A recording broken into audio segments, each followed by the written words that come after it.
You left your hoodie on my chair. Still find your hair tie everywhere. My friends keep talking, bro, you're fine, but every joke falls flat. Alrighty, shout out to Kevin G. But we are back, man. We got 4 games to talk about for the return of the NBA. I only cover the close games in case you guys are new around here. And I did stream last night, like, talking about the whole KD situation, and I've been discussing it with people more and more off stream, and it's just such a scummy fucking thing from KD. We don't have to keep getting into that. I don't have to keep trashing the man's name. I know he's got a legacy in the league to uphold. We will talk about that game, though. We will talk about the Rockets Hornets. I don't know how in depth I'm going to go. We'll definitely be watching some highlights. We have 4 games to get into. The Nuggets and the Clippers just concluded, which is why this video is coming out a little late. The stream is starting a little late, I should say. Been really gassy. Sorry, that sounded fucking retarded. My bad.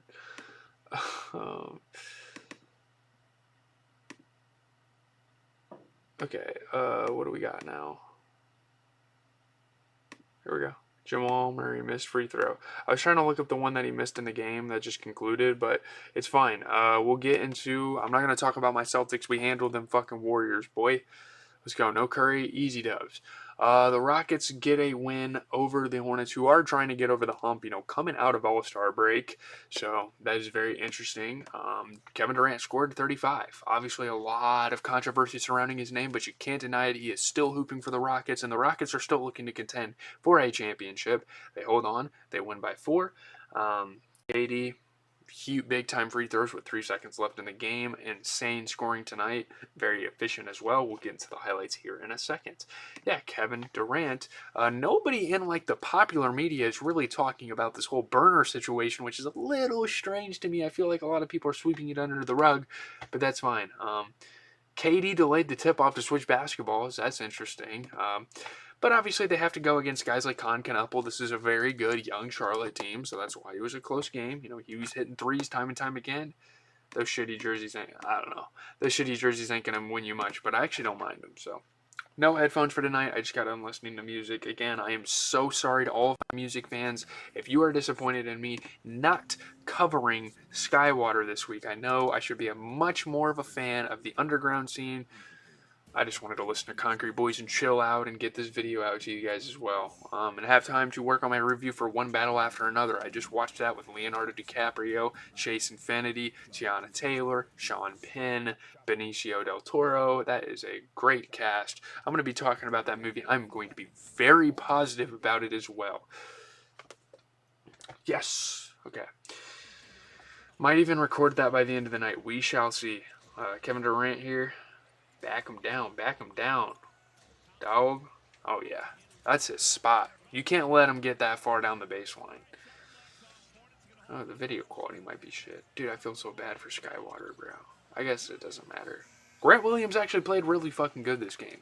He was keeping him in the game. He's been a really good, underrated, rotational piece for a team like this, who, again, is really trying to recover from not so great of a start on the year. You can't let KD get in the fucking paint. You can't let KD get deep baseline or else he's going to make you pay. The dude's a hooper. And it's so funny watching this now. He literally talks shit about the guy with the ball in his hands. Looks like they're giving Jayshawn Tate some more minutes, which is cool. I think that's who that is. Talk shit about Jabari, too, which is fucking insane. I know it's a legend. I know it's not, like, set in stone or anything, but it's still fucking insane. Like, it still seems, like, really on the nose for Kevin Durant to be talking like that. This game. Shout out to the Houston Rockets on another hard-fought victory. They're looking solid. They're looking toughy. Yeah, dude, what more is there to say? Kevin Durant put up 35 fucking points, and I mean, he shot 60-50 splits, was grabbing boards, was playing fantastic defensively at the rim. You get 15 points for Jabari Smith after getting shit-talked by KD. He put up 75-67 splits, and he's a really good rebounder for this team. Alperen Sengun, after he got shit on, put up 13 points. He was a really good facilitator for this team. And then Reed Shepard, as always this year, has been a really good bench piece, dropping 13 points and being a formidable defensive force for this team. looking at the Hornets, I mean, I think the Hornets played a really good brand of basketball, especially for where they are at. They've tried starting Grant Williams, and didn't work this game, but I mean, he put up 20 points, shot 70, 80 splits. That's incredible. He's a very good rebounder for this team as well. Kalkbrenner definitely needs to up his rebounding, but that's that. 17 points for Brandon Miller. Certainly didn't shoot the ball the best, but in place of that, he was a really good facilitator for this team. 12 points for Ryan Kalkbrenner. Very efficient offense from him. 11 points for LaMelo Ball. Not the greatest shooting, but he was doing everything in between, grabbing rebounds, passing the ball around. Con Knuppel dropped 15. Not the greatest interior guy, but he shot 50% from three. Hustled on the glass. Certainly had a lot of turnovers, but honestly, he sees the ball in his hands a lot more than a lot of rookies. He is a rookie as well. There's a lot of things to kind of factor with Con Knuppel. Very nitpicky, but I do think like PJ Hall and Josh Green, maybe those guys could have played a little bit better. I don't really know what else to say. I think it is what it is for the Hornets there. It's just the Rockets are a better team, and they proved that. Kind of a shit show, but let's get into the Pacers and the Wizards. Why not? Two teams that are absolutely tanking. It's absolutely insane to watch this shit. It's fucking pitiful. Wizards beat the Pacers by 7. They do snap a 3-game losing streak, which has probably happened 10 fucking times this season. Maybe not that much. Maybe like 5 to 8 times. But Bub Carrington and Anthony Gill being solid offensive pieces for them this game. Decisive fourth quarter run. Why would you even buy tickets to go fucking watch this game? What's the fucking point? I don't even know why I'm covering it. It's because some of the other games weren't as good, but okay. I mean, yeah. I'm just happy that we're going to be on Twitch stream tomorrow finally, but crazy. Obviously, Micah Potter's been a great piece for the Pacers. He's fun to watch. Walker had a really good game, but Bilal, that is an ad. What the fuck? Bilal Coulibaly was getting to the rim again and again and again. He played really fucking good as an interior guy. Look at that. Sharif Cooper's getting minutes, but let's watch this absolute shit show. Like, this is pretty much college level basketball we're about to fucking witness here. This is bad. I don't even know why I'm covering this game. Seriously, this is fucking trash. So it's just an absolute mid-off that we're watching here. Bro, Baby Keem's voice is squeaky. He can't control how his voice sounds, you fucking idiot, bro.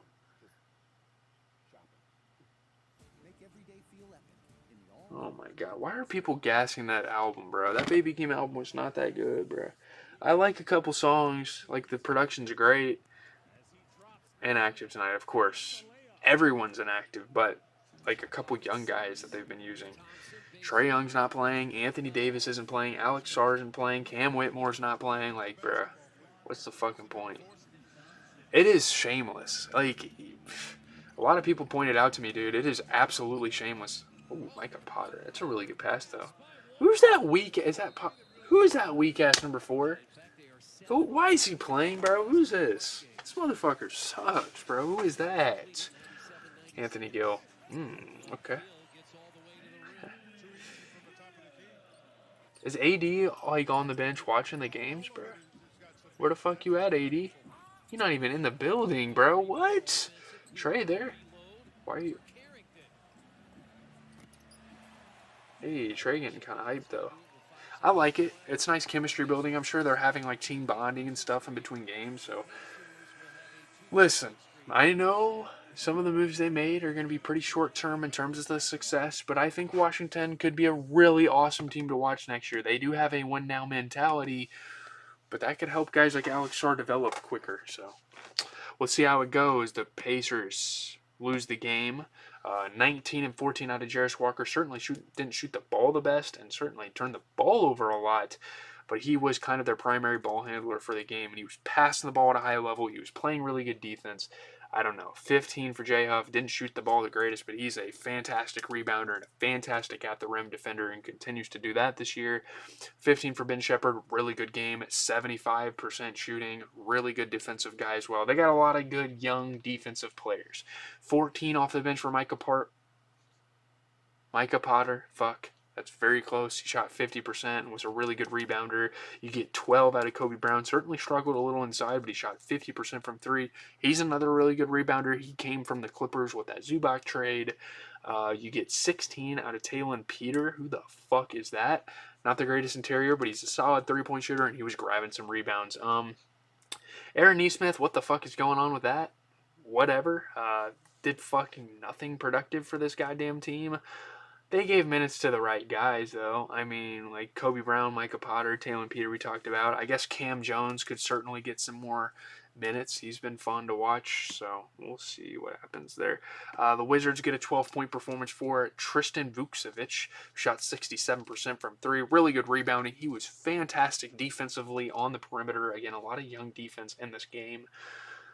13 out of Bub Carrington, solid 3-point shooter, great perimeter defender.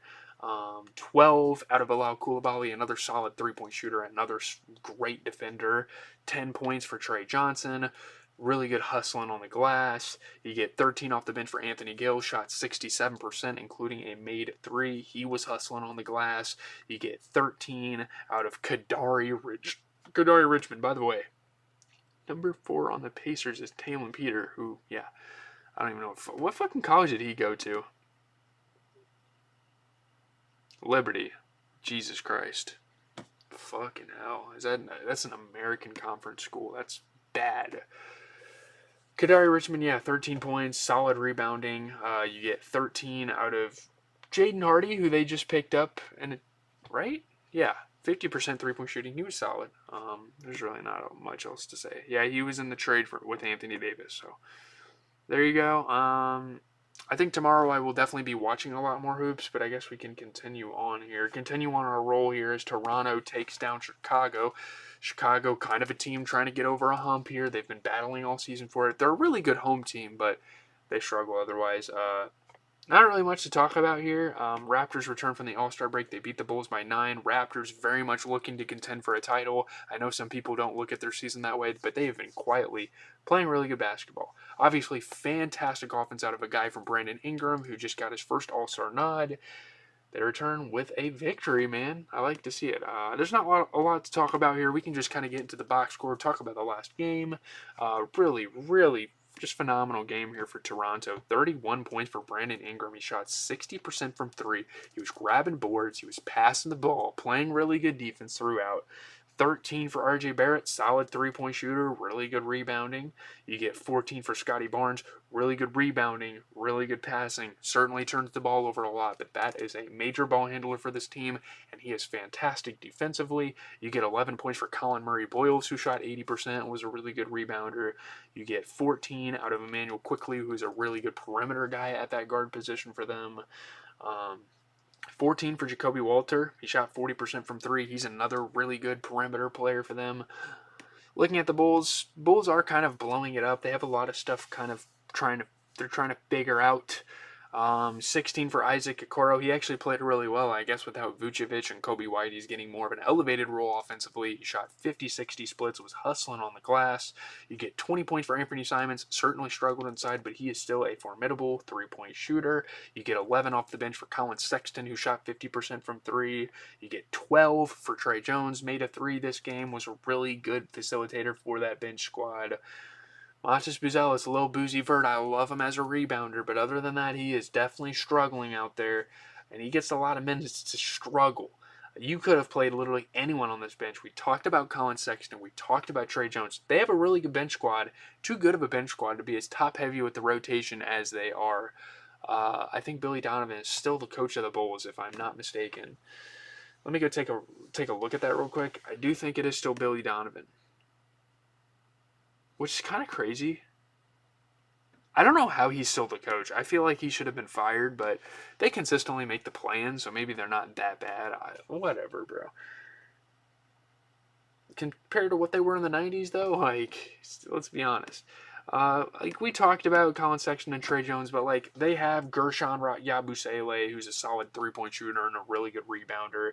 You get Patrick Williams, he's also a really good rebounder. You get Nick Richards, another good rebounder. You have Rob Dillingham, who is a young guard who's very efficient offensively. Like they have all these options. I don't know. They definitely could try out some more guys with their rotation, but it is what it is. I guess we can move on to the final game of the night because what the hell, Jamal Murray.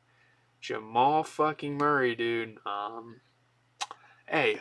guess we don't have to look at negatives as much as we have to look at the positives for the Clippers. The Clippers are definitely looking over to get. Holy shit, I can't talk right now.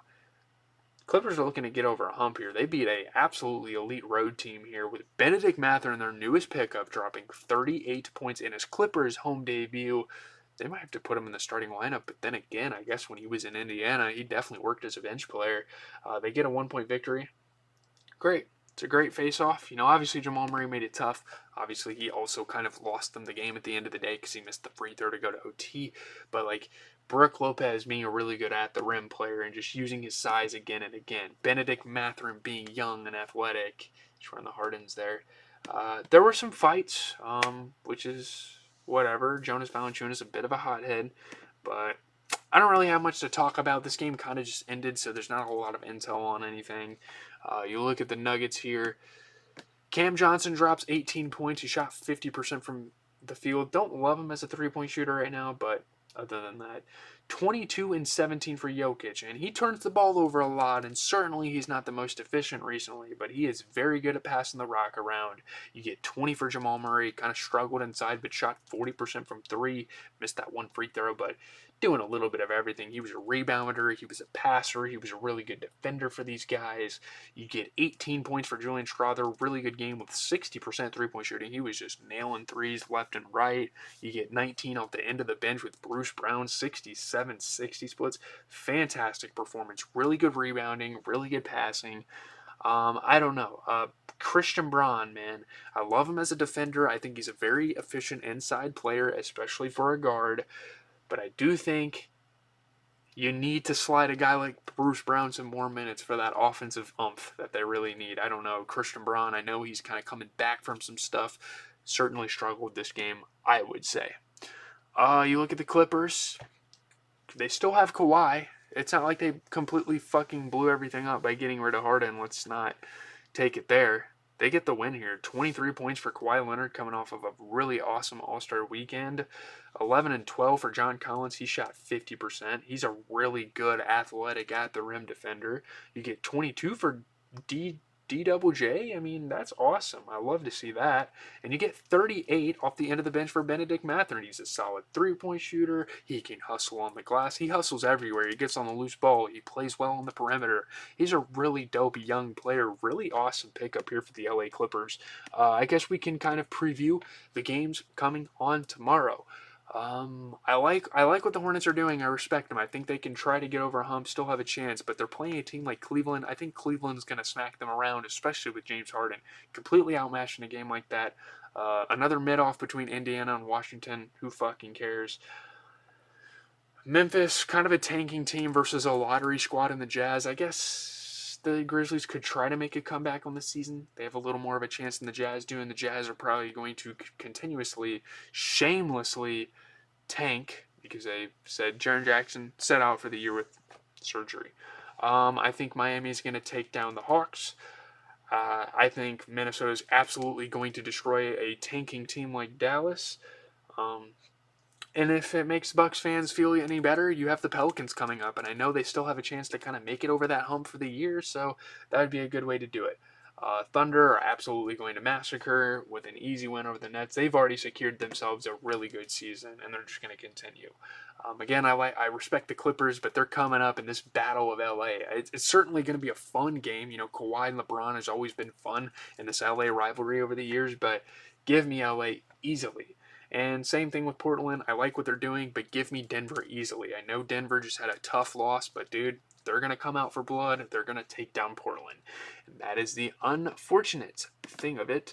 So I'm going to go ahead and just work on this review for one battle after another, record the video, do all that stuff, and then probably go to bed for the night. There you go. I listened to a bunch of music tonight. It's been a really fun time. I've been watching some 2025 movies. I think after one battle after another, I'm going to watch Good Fortune. I'm going to try, actually, to kind of avoid franchise films because I feel like they're going to come up for me in the future. So Good Fortune is definitely high up on my list. I think Dangerous Animals is a very high movie up on my list as a horror fan. We'll see. Leave a like on the stream, comment, whatever, if you want to watch back the VOD. Do whatever you want. Subscribe to the channel. We come here every single night of the regular season that there's good games. Even if they're all shitty games, we'll talk about them. So we're here, man. We're here as fucking always, man. It's GZTV.